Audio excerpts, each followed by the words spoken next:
So let's talk about electability in this particular election. Right now on electability, voters say that Joe Biden is the guy, although like Joe Biden, Bernie Sanders in any number of different polls beats Trump in the general election. So what do you think about this concept of electability? Look, unfortunately, there are people for whom electability means, let's vote for a white guy or let's vote for someone who is familiar. And I think that a lot of that is what's going on with Joe Biden, particularly the familiarity point. I think that you're going to start to see that change as people become more familiar with Joe Biden as a presidential candidate, which you'd think we might be already familiar with since this is, his third or fourth run at the office. But I think, he's had a little bit of a difficult week, and we'll see how much that holds. But what I hope people focus on more in terms of electability is candidates who seem to be popular because they're advancing causes, policies, and agenda that is popular with the American people, independent of the candidate. So disassociated from a particular candidate, whether policies like Medicare for all, a $15 minimum wage. When voters are attracted to those kinds of policies, then there's a staying power that doesn't exist when the draw has to do with individual character, persona, perceived likability, things like that, which are very susceptible to all different kinds of biases. Okay, so let's talk about the divide then, because just a couple of weeks ago we had the second round of debates, and it was, I think it was the clearest delineation of the left position on issues like Medicare for all, and then the centrist position, with John Delaney deciding that this is the hill that he's going to die on. There were a few others as well, but he became the physical embodiment of Dem centrism.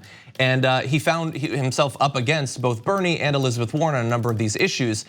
How do you think that very visible fight on these issues, what influence did that have on Bernie's candidacy? I think every moment like that makes it more difficult for pundits to pretend like the progressive agenda is not also a winning agenda, an electable agenda. Despite the fact that there has been some bias against Bernie Sanders in the media, that bias has not extended from our perspective in the same way necessarily to Elizabeth Warren. So when you have them both on the same stage advancing progressivism, campaigns that have distinctions that will become more clear over time, but broadly backing a progressive agenda in contrast to the others, well, it neuters the ability of the mainstream media to say these issues are bad, and therefore it has to acknowledge to an extent that Bernie Sanders' 2016 agenda, his 2020 agenda, his campaign as a whole has broad reach across the American public when it comes to popularity. I mean, it's no accident that Bernie Sanders and Elizabeth Warren were standing together at the middle of that stage, because people standing at the middle of that stage are those who have the highest popularity and favorability right now. And so it's a glowing recommendation for the progressive agenda and an indictment of all others. So I want to talk a little bit more about that, because earlier we were comparing 2016 and 2020, and one of the biggest differences is that back in 2016 you had Bernie and Hillary Clinton and very briefly a couple of other people, but there was no progressive alternative, whether substantively a progressive alternative or even someone claiming that they were really a progressive alternative. Whereas now you have some people who on some issues are pretty close to him, and then you have others who don't necessarily actually hold that position, but are certainly implying that they do.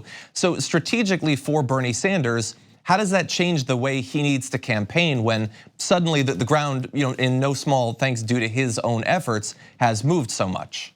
Well, I think as you saw in the last debate, the distinctions between people who are kind of doing their best impersonation of Bernie Sanders and those who are genuinely committed to a progressive agenda is becoming clear as we get away from these kind of right-wing talking point framed questions like how do you pay for it, and get into the nitty-gritty of how these policies work and the distinguishing factors between all of these different plans. When that happens, you see exactly why Americans, when polled, say again and again that they trust Bernie Sanders more with healthcare policy than any other candidate in the race. I think the more we talk about this, the more it becomes an advantage because we're having a more substantive conversation than we ever have had in the past.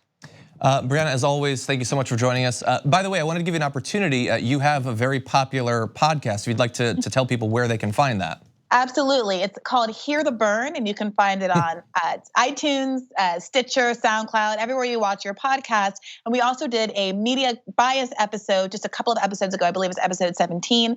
And we will have an episode dropping tomorrow that's all about what I think is the most distinguishing factor of the Bernie Sanders candidacy, which is the coalition building aspect, that it's not me, us, and that it's going to take a movement to genuinely change America. Awesome. Briahna, as always, thank you so much for joining us. Thank you, John.